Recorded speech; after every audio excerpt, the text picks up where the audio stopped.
Hello friends, मैं दीपांशु आपका स्वागत करता हूं अपने चैनल सनराइज एजुकेशन पर। आज मैं बताने वाला हूं केमिस्ट्री में जितना भी सूत्र है, पूरा सूत्र आज आपको मैं बताने वाला हूं। केमिस्ट्री में जितना भी सूत्र है, तो चलिए पहला क्वेश्चन देखते हैं। पहला सूत्र कि संगमरमर का रासायनिक सूत्र क्या है। संगमरमर का रासायनिक सूत्र क्या है? तो संगमरमर का रासायनिक सूत्र CaCO3 है। ठीक है, याद रखिएगा इस बात को। अगला क्वेश्चन पर देखते हैं हम लोग। दूसरा क्वेश्चन है बेकिंग पाउडर का अणुसूत्र क्या है। तो बेकिंग पाउडर का अणुसूत्र क्या है? तो NaCO3 है। ठीक है, चलिए अगला क्वेश्चन पर हम बढ़ते हैं। तो अगला क्वेश्चन है बेकिंग पाउडर एक मिश्रण है, यानी पूछ रहा है बेकिंग पाउडर एक मिश्रण है, यानी बेकिंग पाउडर कौन कौन से पदार्थ का मिश्रण है। तो बेकिंग पाउडर NaCO3 एवं टार्टरिक अम्ल का मिश्रण है। ठीक है, चलिए अगले क्वेश्चन पर बढ़ते हैं कि सोडियम कार्बोनेट का अणुसूत्र क्या है। तो सोडियम कार्बोनेट का अणुसूत्र क्या है? Na2CO3। ठीक है, चलिए अगले क्वेश्चन पर बढ़ते हैं हम लोग। अगला क्वेश्चन है धोने का सोडा का आणविक सूत्र है, यानी धोने वाला जो सोडा होता है उसका आणविक सूत्र क्या होता है। तो Na2CO3 10H2 होता है। ठीक है, इसे आप लोग याद रखिएगा। ठीक है, चलिए अगला क्वेश्चन पर देखते हैं। धोबिया सोडा का आणविक सूत्र है, यानी धोने वाला सोडा और धोबिया सोडा एक ही होता है, इसका सूत्र क्या हो जाएगा? यही। ठीक है, क्या होगा? Na2CO3 10H2। चलिए अगला क्वेश्चन पर बढ़ते हैं हम लोग। सोडा एस का रासायनिक सूत्र है। सोडा एस का पूछ रहा है रासायनिक सूत्र क्या है। तो सोडा एस का रासायनिक सूत्र क्या है? तो Na2CO3 है। ठीक है, चलिए अगले क्वेश्चन पर बढ़ते हैं हम लोग। अगला क्वेश्चन है विरंजक चूर्ण का आणविक सूत्र है। पूछ रहा है विरंजक चूर्ण यानी ब्लीचिंग पाउडर का आणविक सूत्र पूछ रहा है क्या है। तो विरंजक चूर्ण यानी ब्लीचिंग पाउडर का आणविक सूत्र CaCl2 है। ठीक है, इसे आप लोग याद रखिए। चलिए अगला क्वेश्चन पर बढ़ते हैं। तो अगला क्वेश्चन है जिप्सम का रासायनिक आणविक सूत्र है। जिप्सम का आणविक सूत्र है। तो जिप्सम का आणविक सूत्र क्या है? CaSO4 2H2। चलिए ठीक है, चलिए अगला क्वेश्चन पर बढ़ते हैं हम लोग। तो पूछ रहा है अगला क्वेश्चन है प्लास्टर ऑफ पेरिस का आणविक सूत्र क्या है। प्लास्टर ऑफ पेरिस का आणविक सूत्र क्या है? तो प्लास्टर ऑफ पेरिस का आणविक सूत्र CaSO4 2H2 होता है। ठीक है, इसे आप लोग याद रखिएगा। चलिए अगला क्वेश्चन पर हम बढ़ते हैं। तो अगला क्वेश्चन है CaOCl2 यौगिक का प्रचलित नाम। CaOCl2 क्या है? यौगिक है, तो इसका प्रचलित नाम पूछ रहा है, यानी जो इसका प्रचलित नाम है क्या है। तो इसका प्रचलित नाम विरंजक चूर्ण है। चलिए अगला क्वेश्चन पर बढ़ते हैं हम लोग। नीला थोथा। तो नीला थोथा को हम क्या कहते हैं? नीला थोथा का तुतिया भी कहा जाता है। नीला थोथा का रासायनिक सूत्र क्या है? तो नीला थोथा का रासायनिक सूत्र CaOSO4 5H2 होता है। ठीक है, इसे आप लोग याद रखिएगा। चलिए अगला क्वेश्चन पर देखते हैं। अगला क्वेश्चन क्या है? तो बैटरी का अम्ल है, बैटरी में कौन सा अम्ल पाया जाता है? तो बैटरी एक सांद्र H2SO4 अम्ल है। ठीक है, चलिए अगला क्वेश्चन पर पढ़ते हैं हम लोग। फिर वही क्वेश्चन, सोडा एस का रासायनिक सूत्र क्या है। तो सोडा एस का रासायनिक सूत्र क्या होता है?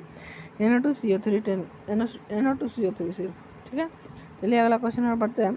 अगला क्वेश्चन है कली चूना का रासायनिक सूत्र क्या है। कली चूना का रासायनिक सूत्र क्या है? तो कली चूना का रासायनिक सूत्र क्या है? CO यानी कैल्शियम ऑक्साइड।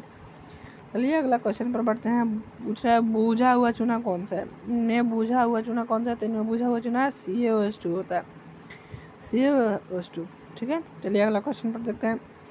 अगला क्वेश्चन है निम्नलिखित में किस विलयन का उपयोग दीवारों की सफेदी के लिए किया जाता है। यानी पूछ रहा है निम्नलिखित में कौन सा ऐसा विलयन है जिसका उपयोग दीवारों की सफेदी करने के लिए किया जाता है।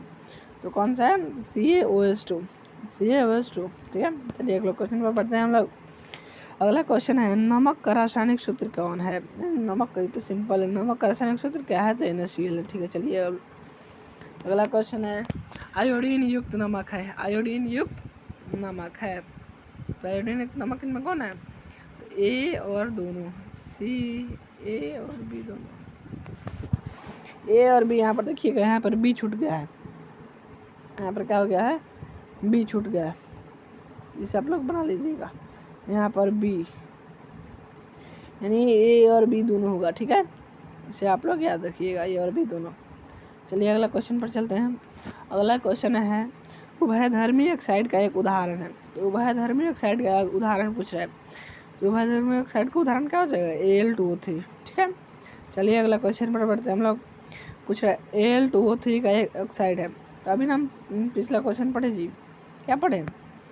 तो उभयधर्मी ऑक्साइड का एक उदाहरण दे। तो Al2O3, तो वही पूछ रहा है Al2O3 है, तो इसमें Al2O3 क्या है? उभयधर्मी ऑक्साइड हो जाएगा। क्या हो जाएगा? उभयधर्मी। ठीक है, चलिए अगला क्वेश्चन पर बढ़ते हैं हम लोग। अगला क्वेश्चन है लाफिंग गैस का सूत्र है। लाफिंग गैस जो हंसाने में मदद करता है वो लाफिंग गैस का सूत्र है। तो लाफिंग गैस का सूत्र क्या होता है? N2O। चलिए अगला क्वेश्चन पर बढ़ते हैं हम लोग। अगला क्वेश्चन है पोटेशियम नाइट्रेट का रासायनिक सूत्र है। पोटेशियम नाइट्रेट का रासायनिक सूत्र क्या है? तो KNO3 होता है। ठीक है, इसे आप लोग याद रखिएगा। चलिए अगला क्वेश्चन पर बढ़ते हैं। पूछ रहा है निम्नलिखित में से कौन गैस चूने के पानी को दूधिया कर देता है? नहीं, पूछ रहे इनमें से कौन गैस है जो चूने के पानी को दूधिया कर देता है? तो कौन सा है? तो कार्बन डाइऑक्साइड यानी CO2। चलिए अगला क्वेश्चन पर बढ़ते हैं हम लोग। नेक्स्ट क्वेश्चन है शुष्क बर्फ का रासायनिक सूत्र है। शुष्क बर्फ का रासायनिक सूत्र क्या है? CO2। ठीक है, इसे आप लोग याद रखिएगा। चलिए अगला क्वेश्चन पर बढ़ते हैं हम लोग। अगला क्वेश्चन है अम्ल के जलीय विलयन में निम्नलिखित में से कौन उत्पन्न होता है? यानी अम्ल का जब जलीय विलयन बनाते हैं तो उसमें से कौन यानी क्या उत्पन्न होता है? तो अम्ल क्या देता है हम लोग को? हाइड्रोजन प्लस आयन यानी H+ आयन।